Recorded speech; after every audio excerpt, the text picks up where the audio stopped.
რას დავბედით? იმაზე რაც ვაკეთებ და იმაზე მოკლედ დროში.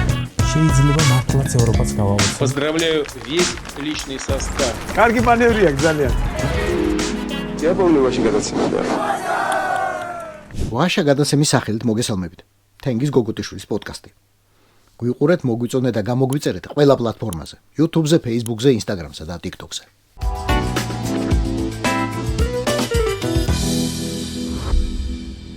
რუსები ითესებიან.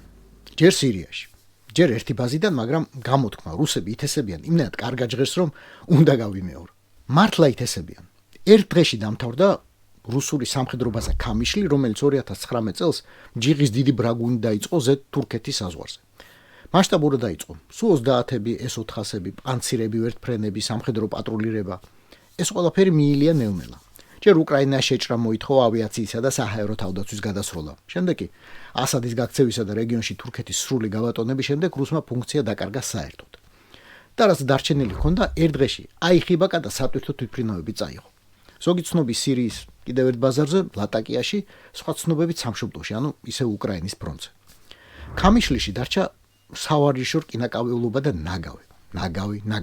მარტო ამ ნაგვით შეიძლება მიხვდე, რომ აქ ოდესღაც რუსი იდგა. ეს საფირმო ნიშანია მაგათი. ქამიშლიში კიდევ დაუბრუნდები და 2 წუთი ახლა მოსკოვს ჩავაკითხოთ. იქ პარალელურად მიდიოდა სირიის დროებითი პრეზიდენტის შეხვედრა რუსეთის უვადო პრეზიდენტთან. და ამბობენ, რომ ვაჭრობა სირიის პირობებით მიდის.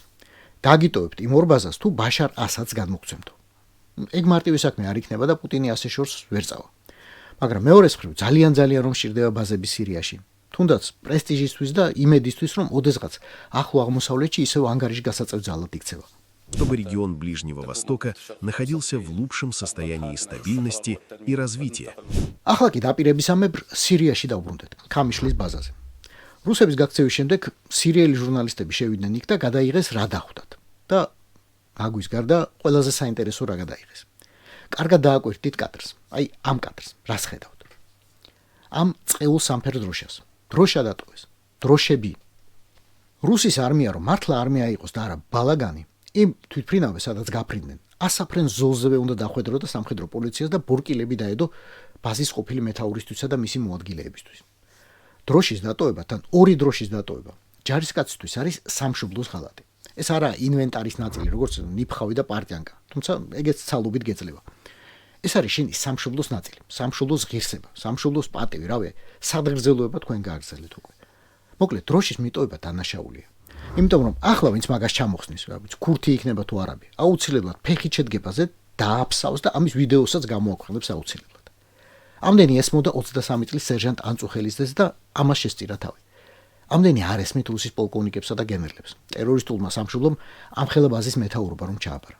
ხო და ზუსტად მაგიტომ ეხნებათ კარგი ტრანშია უკრაინაში და ზუსტად ასევე მიაგდებენ სამხედრო ბაზებს აფხაზეთსა და სამაჩაბლოში. ერთ სრულიად დიდებულ დღეს.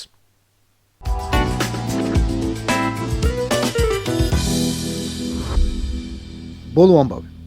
სულ ბოლო, ცხელ-ცხელი.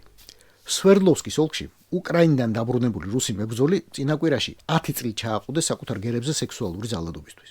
გერები 12 წლის გოგო და ბიჭი იყვნენ და ასეთი რამდენია. პუტინმა უკრაინაში ომის დროს ერთი თამდევი ამოცანა შეასრულა, თუმცა ამაზე რუსეთში ხმამაღლა არავინ ლაპარაკობს. არა, უფრო სწორი იქნება თუ ვიტყვი, რომ პუტინმა მოინდომა თამდევი ამოცანის შესრულება, მაგრამ როგორც ყველაფერი რუსეთში, получилось как всегда. სულ თავიდან, როდესაც ცხადი გახდა, რომ ელიტური ნაწილები, მედესანტეები, ავიაცია, ფლოტი ვეღარ უმკლავდებოდნენ ამოცანას და ვერ აიღეს კიევი ვერც 3 დღეში და ვერც 3 თვეში, პუტინმა მაშინ გაიხსენა სტალინის გამოცდილება და შტრაბბატები ააღორწინა. ოღონდ ისინი ლამის ცალკე სახეობად გამოყო და კერძო არმია დაარქვა, ვაგნერი. 2025 წლისთვის უკრაინის დაზვერვის შეფასებით ფრონტზე წაიყვანეს 180,000 პატიმარი. თავად რუსების ბოლო ოფიციალური მონაცემები არ არსებობს, მაგრამ ჯერ კიდევ 2023 წელს იუსტიციის მინისტრის მოადგილე 54,000 ამბობდა. თავიდან მათ შეწყალებასა და სახლში გაშვებას პირდებოდნენ 6 თვეში. ოღონდ პატიმრების რაზმებში, რომელთაც სრულიად დაუნანებლად ყოველთვის ყველაზე მძიმე მონაკვეთებზე აომებდნენ, მცოდნე ხალხის შეფასებით 80-90% ჯერ კიდევ პრიგოჟინის დროს დაიღუპა. პრიგოჟინის ბუნტის, სიკვდილისა და ვაგნერის დაშლის შემდეგ დარჩენილი ზეკებისგან შექმნეს ნაწილები სახელად შტორმი. იქაც როგორც ამბობენ 30,000 პატიმარი ჩაეწერა. დღეისათვის ცნობილია 20,000-ზე მეტი პატიმრის სახელი და გვარი, ვინც დადასტურებულად მოკვდა. ეს კი ნიშნავს, რომ რეალური მსხვერპლი ალბათ 3-ჯერ ან 4-ჯერ მაღალია. არასწორად აღრიცხულები, უგზო-უკლო დაკარგულები, ანუ მინდორში დაგდებულები ტურების აჯირგნად. ვიღაც ბანდიტის ცხედრის გამოსათრევად თავს არავინ გამოიდებს და არ დაიღუპავს. ბევრი თავის ოჯახებსაც აღარ ახსოვს ახლა. პატიმრების რიცხვი იმდენად შეთხელდა, რომ რამდენიმე კოლონია დაიხურა კიდეც, გაერთიანდა, როგორც თესეუ და გეპეი. ნასამართლეო კრიმინალთა რაოდენობა შემცირდა მკვეთრად, კი, მაგრამ შემცირდა კი კრიმინალი. ეგ კითხვათა კითხვაა. ეგ პროექტი, როგორც ამბობენ, პუტინს ჩაუვარდა. რაც შემცირდა ეგრეთ წოდებული ტრადიციული დანაშაული, ძარცვა და ქურდობა. რუსეთის შინაგან საქმეთა სამინისტროს მონაცემებით, თუ ვენდობით, ოფიციალური სტატისტიკით, შემცირდა 6.3%-ით. 10%-ით შემცირდა ალკოჰოლის ზეგავლენით ჩადენილი დანაშაული ნებისმიერი. სამაგიეროდ, ძალიან სერიოზულად გაიზარდა მძიმე ძალადობრივი კრიმინალი. ამის მიზეზად ასახელებენ იარაღისა და მისი გამოყენების მცოდნე აბსოლუტურად უკონტროლო ადამიანების გავრცელებას, პოსტტრავმატულ სტრესსა და 1000 სხვა რამეს. არის ცნობები, რომ 30%-ით გაიზარდა ბანდების მიერ ჩადენილი დანაშაულის რიცხვი. შეერაღებული დანაშაულის რიცხვი ყველა რეკორდს ხსნის ბელგოროდის, კურსკისა და ბრიანსკის ოლქებში და მიზეზს მიხვდებით თავადაც, ფრონტის სიახლოვე. 2025 წელს რუსეთში უბრალოდ მოუკლეს სიკვდილიანობის შესახებ ცნობების გამოქვეყნებას, მაგრამ 2024 წელს დაფიქსირდა ბოლო წლების სრული რეკორდი. კრიმინალებმა დახოცეს 23400 ადამიანი, ანუ ქალაქი. ყველაზე ნაკლებ კრიმინალურ რეგიონებად ასახელებენ ჩეჩნეთს, ინგუშეთსა და დაღესტანს. ყველაზე მაღალი სტატისტიკა კი არის ციმბირსა და შორეულ აღმოსავლეთში. მიზეზი ამასაც აქვს. ეს რეგიონები რუსეთს აჭმევენ, მაგრამ ყველაზე ცუდად ცხოვრობენ. რაც უფრო შორია მოსკოვიდან, მით უფრო ძვირია ნებისმიერი პროდუქტის ტრანსპორტირება და მიწოდება იქამდე. ციმბირსა და ახლო აღმოსავლეთში საუკუნეების განმავლობაში იყო ძალიან ბევრი ციხე და კოლონია და გათავისუფლებული პატიმრები ძალიან ხშირად იქვე რჩებოდნენ ხოლმე. ამან რა თქმა უნდა თავისებური პუბლიკა ჩამოაყალიბა. უყურადღებოდ მიგდებულ რეგიონებში, რომელიც პოლიციის, მედიცინისა და რაღაც სხვა მომსახურების გარეშეა დარჩენილი, სადაც ჰავა მძიმეა, უფრო მაღალი ალკოჰოლის მოხმარებაც. თანაც იაფიანისა და უხარისხოსი, რაც პირდაპირ მიბმულია დანაშაულის ზრდაზე. 2022 წლის თებერვლიდან 2025 წლის ნოემბრამდე უკრაინაში ნაბრძოლი დაახლოებით 900 ომის ვეტერანი გაასამართლეს ძალადობრივი დანაშაულისთვის. გამოცემას აქვს ასეთი პროექტი, სახლი, რომელშიც ომი მივიდა. და მის მიხედვით სულ მცირე 423 ადამიანი დაიღუპა ვეტერანების ხელით. ოჯახში ძალადობის მსხვერპლი 52 ადამიანი იყო. მათ შორის ვეტერანების ცოლები, შეყვარებულები, დედები, ბებიები, გერები, ოფიციალურად. ცალკე დანაშაულია და უბედურება კორუფცია, რომელშიც რუსეთი იძირება. დღეს ჩვენ ჩრდილოელი მეზობელი 180 ქვეყნიდან 154 ადგილზეა. და ესეც კიდევ ერთი მიზეზი, რატომ ვერ ამთავრებს პუტინი ომს. ეშინია ასობით 1000 ადამიანის დაბრუნება, ვისაც აქვს საბრძოლო გამოცდილება და დიდი ალბათობით იარაღიც. რუსეთში ერთი საუკუნის წინ 3 რევოლუცია მოხდა და სამივე ფრონტიდან მობრუნებულმა გამწარებულმა ჯარისკაცებმა წამოიწყეს. ამდენი ახსოვს ხუილოს, ამიტომაც არ ენანება ხორცი, სხვისი ხორცი. უკრაინელი ტურების აჯირგნად არ ენანება. ჯერ კიდევ ყავს ბიდლო, რომელსაც ფორმას ჩააცმევს და დასამარცხებლად განწირულ შეტევაზე გაყრის.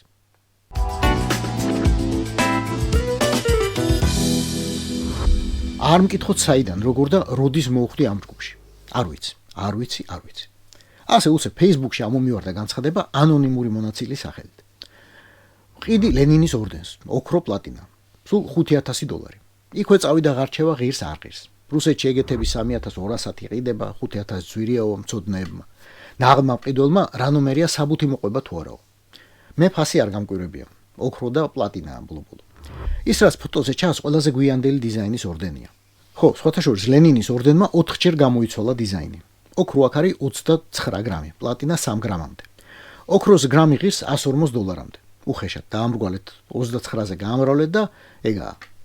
ანონიმი ორდენს ყიდის თავისი ქიმიური შემადგენლობის მიხედვით, მხოლოდ ძვირფასი ლითონების ფასად. და აი აქ მგონი პირველად თქვი, ერთი წამოახედა იმ ულუაშას მეთქი. ულუაშას თუ არა შევარნაძეს მაინც რომელმაც თავი და მინდორველი მოიხნა როგორმე ეს ორდენი რომ დაეთრია. და დაეთრია კიდეც.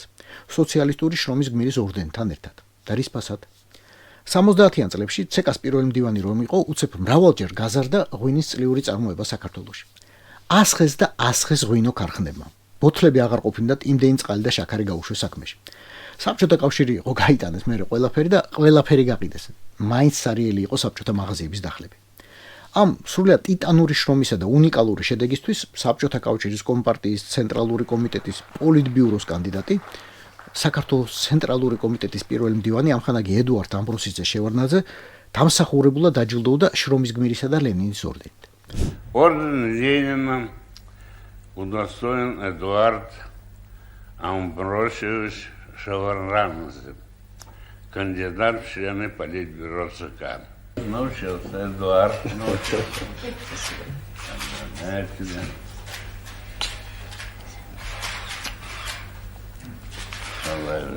Дорогой Леонид Ильич, любая награда нашей Родины, нашей партии, дорога для коммуниста, для гражданина нашей страны. Но вдвойне дорога эта награда, когда она вручается великим продолжателем дела бессмертного Ленина, самым дорогим и любимым на нашей земле для всех честных людей человеком Леонидом Ильичом Брежневым. შევარდნაძე 1991 წელს მიენიჭა ლენინის ორდენი ნომერი 458-894. განსაკუთრებული მიღწევებისთვის მე-15 წლების დავალებათა და სოციალისტურ ვალდებულებათა შესრულებაში შეტანილი განსაკუთრებული წვლილისთვის. ასე ეწერა ლეონიდ ბრეჟნევის ხელმოწერილ ბრძანებაში. თქვენ ახალ დარწმუნებული ვარ, ვერ გაიგეთ საერთოდ რა ვთქვი. რა ხუწლედი, რის სოციალისტური ვალდებულებები. და კაია თუ ვერ გაიგეთ, გავიარეთ. მარტივად აგეხსნით. კარგი და მგზნებარე კომუნისტი რომ იყო შევარდნაძე, მიიღო კიდეც ქვეყნის მთავარი ორდენი. ოღონდ ყველაზე საინტერესოა მერე რა მოხდა. ადგა ეს მგზნებარე კომუნისტი შევარდნაძე და დაიჭირა ყველა მეღვინე, ვინც წინა წლებში ყველა შესაძლო რეკორდი მოუხსნა. დაიჭირა ღვინის ფალსიფიცირების ბრალდებით. და ამ ბრალდების დამტკიცება, რა თქმა უნდა, არ გაშიშვებიათ, რადგან ფალსიფიკაცია იყო გიგანტური. ოღონდ არავინ იკითხა, ბრძანება ვინ გასცა და ორდენი მერე ვინ ჩამოიკიდა. ჩათვალეთ, რომ ახლა ССРК-ის ისტორიის მოკლე კურსი მოგიყევით. ასეთი ქვეყანა იყო. ერთი და იმავე საქმისთვის დღეს ორდენს ჩამოკიდებდნენ, ხვალ დაგიჭერდნენ და ორივეს სრულიად დამსახურებულად. და ლენინი ხომ იცით როგორი მაკვარანცხი იყო, მარა ცოცხალი. იყო და არის და დღესაც შთააგონებს ზოგიერთებს. აი ეგ გამახსენა ზუსტად ამ ორდენის გაყიდვის განცხადება. უცებ წარმოვიდგინე, რამდენი იშრომა ამის მისაღებად ვიღაცამ, რამდენ რამეს და ვინმეს გადააბიჯა, რამდენი ითბინა, რამდენი აიტანა. მერე ამის გულზე ჩამოკიდებით როგორ გაიხარა და რამდენი პურმარილი გადაიხადა, რამდენი მილოცვა ისმინა, რამდენმა შეხედა შურის თვალით. და დღეს ძალიან კი იხევით ქოცე რეჟიმის სამსახურით პროჭორლელებო, მაგრამ გაივლის დრო და თქვენი შვილები და შვილიშვილები თელს თქვენს დამსახურებებს, რასაც ცხოვრება, რეპუტაცია, სინდისი, სახელი, ადამიანობა და ქვეყანა შეალიეთ, ზუსტად ასევე მიასუხარებენ. მხოლოდ და მხოლოდ ლითონის წონით.